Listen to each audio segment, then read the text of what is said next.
গুরুত্বপূর্ণ অংশ 6টি বর্জনীয়। কয়টি? এটা বেশি গুরুত্বপূর্ণ। 1 নাম্বার, ঝগড়া বর্জন করা।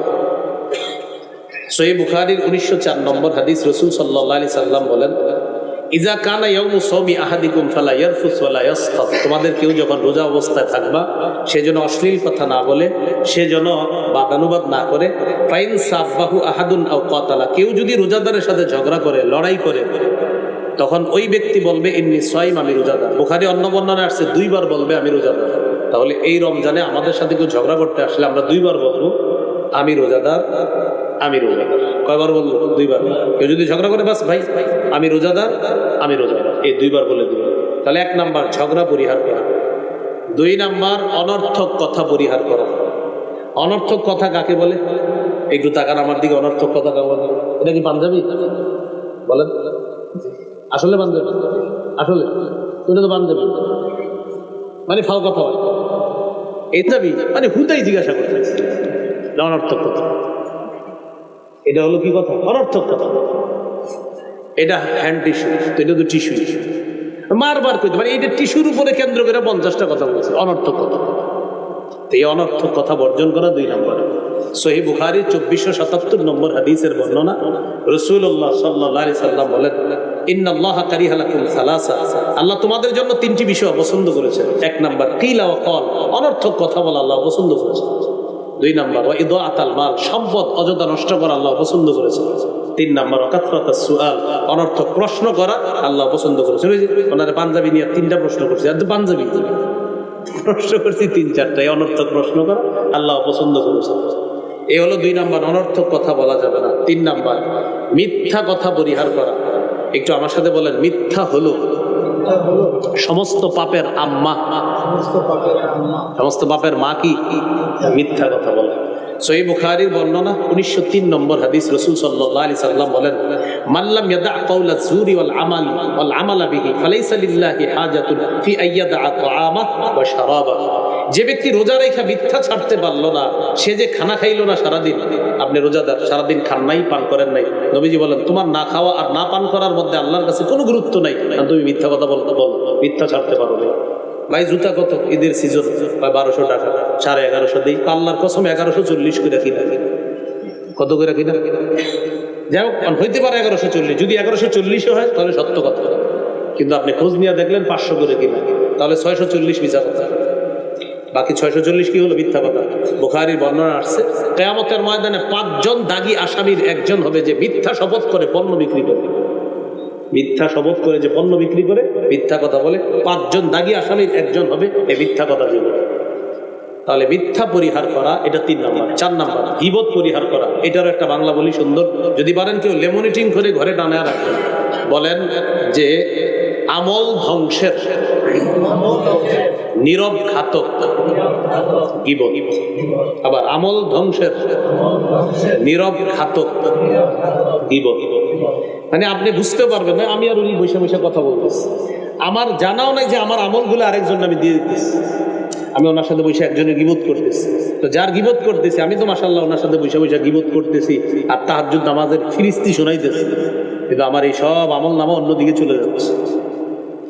তাহলে আমল ধ্বংসের নীরব ঘাতক গীবত, এই জন্য গীবত করা যাবে না। এলো 4 নাম্বার। হ্যাঁ, আমল ধ্বংসের নীরব ঘাতক গীবত করা যাবে না, এটা হলো আপনার 4 নাম্বার।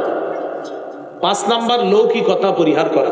ও আচ্ছা, একটু গুরুত্বপূর্ণ কথা। 4টা, প্রথম 4টা, আরো 2টা বলতেছি আমি। ঝগড়া করি কি দিয়ে? আচ্ছা, অনর্থক কথা বলি কি দিয়ে? মিথ্যা বলি কি দিয়ে? গীবত করি কি দিয়ে? হাদিসে আসছে তিরমিজির 2616 নম্বর হাদিস, হাল্লাকুবুন নাসা ফিন নারি আলা ওয়ুজুহিহিম আও আলা মানাকিরিহিম ইল্লা হাসাইদু আলসিনাতিহিম। বেশিরভাগ মানুষ জাহান্নামে যাবে, মাথাটা নিচে, পাগুলা উপরের দিকে দিয়ে তাদেরকে জাহান্নামে নিক্ষেপ করা হবে শুধু জিহ্বার অপরাধের কারণে। তাহলে আজকে গুরুত্বপূর্ণ কথা শিখলাম।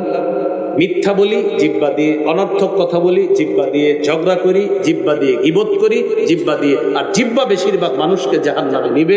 তাই আমরা আজকে থেকে প্র্যাকটিস করব যে আমরা জিহ্বা নিয়ন্ত্রণ করব। এই রমজানে আমাদের এই জিহ্বা দিয়ে আমরা কারো কোনো গীবত করব না, মিথ্যা বলবো না, অনর্থক কথা করব না, আমরা ঝগড়া করব না, ইনশাআল্লাহ। 5 নাম্বার লৌকিকতা বর্জন করা। আমরা সিয়াম পালন করি কার জন্য? ইফতার কার জন্য? সাহারি কার জন্য? বাস আল্লাহর জন্য সব করা। কাউকে ইফতার খাওয়াবো কার জন্য? কম খাওয়াই, একটা খেজুরও যদি খাওয়াই কার জন্য? আবার ভরপুর ইফতার খাওয়াবো কার জন্য? বাস সব আল্লাহর জন্য হবে, মানুষকে দেখানোর জন্য হবে না। বুলুগুল মারাম হাদিসের কিতাব 440 নম্বর হাদিসে আছে, ইন্না আখাফা মা আখাফা আলাইকুম আশ-শিরকুল আসগর ওয়া রিয়া। তোমাদের ব্যাপারে আমি সবচেয়ে আশঙ্কা করি তোমরা ছোট শিরকে লিপ্ত হয়ে যাবা। এই ছোট শিরকটা হলো লোক দেখানো, ইবাদত করা। তাহলে লৌকিকতা বর্জন করা। 6 নাম্বার অপচয় বর্জন করা। অপচয়, আমরা না রমজান মাসে অপচয় করে ফেলি অনেক সময়। ইফতারের সময় কি মনে হয় জানেন? আমারও মনে হয় যে আমি সব খাবো। যে আপনি পানি আর শরবতটা আর খেজুরটা খাবেন, শেষ। আপনার আগে কি মনে হয়? সব খাবো, দাও দাও আরো দাও, কি কি আছে দাও। এরপরে সব মাখাইছেন, মাশাআল্লাহ, পরে আর খাইতে পারবেন। কেন অপচয়টা করলেন? ছোট্ট একটা সবাই একসাথে বসলে খান, সমস্যা নেই। কিন্তু আপনি দেখবেন আমাদের এই সমস্যাগুলো হচ্ছে, আমরা অপচয় করি। অপচয় কিন্তু করা যাবে না ভাই। সর্বশেষ গুরুত্বপূর্ণ একটি কথা দিয়ে শেষ করব, এটা আমার সাথে একটু বলেন। আমাদের ইফতার যেন মাগরিবের জামাত ছুটে যাওয়ার কারণ না হয়।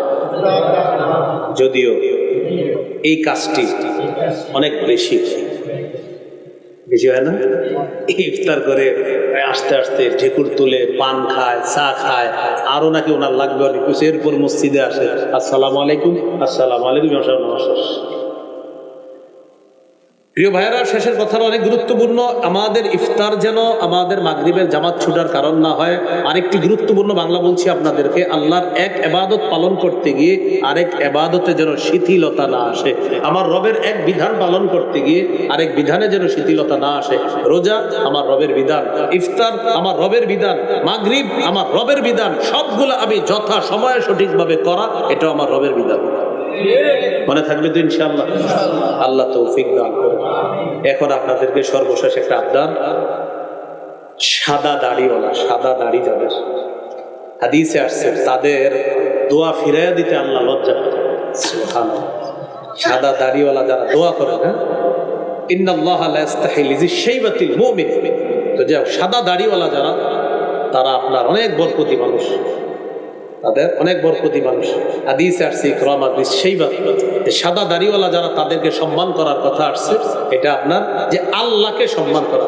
সাদা দাড়িওয়ালাকে সম্মান করা মানে আল্লাহকে সম্মান করা, আল্লাহকে, হাফেজে কোরআনকে সম্মান করা, আল্লাহকে সম্মান করা আছে। সাদা দাড়িওয়ালা আর ন্যায়পরায়ণ শাসককে সম্মান করা মানে আল্লাহকে সম্মান করা। তো সাদা দাড়িওয়ালা, তাদেরকে আমরা মূল্যায়ন করব, সম্মান করব, তাদের দোয়াগুলোতে আমরা শরীক হব। এই জন্য আমরা যারা যুবক আলোচক যারা আছি, আমাদের দোয়ার চাইতে সাদা দাড়িওয়ালা মুরব্বী যারা, তাদের দোয়াগুলা বেশি গুরুত্ব দিয়ে আমরা ওগুলাতে শরীক হব। এগুলা বরকতি, খুব বরকতপূর্ণ মজলিস হয়ে যাবে তাদের মজলিসগুলা। আমি পার্সোনাল ভাবে আপনাদেরকে বলবো, মুরব্বীরা যেই সমস্ত মাহফিলে আসে, তাদের মাহফিলগুলাতে বেশি বেশি যাবেন। তাদের মুখ থেকে এমন কথা আল্লাহ বের করেন যেটা আমার আপনার জীবন পরিবর্তনের জন্য সহায়ক হয়, যথেষ্ট হয়। এই জন্য আল্লাহওয়ালা যারা, তাদের মজলিসে যাবেন, তাদের কথাগুলা শুনবেন।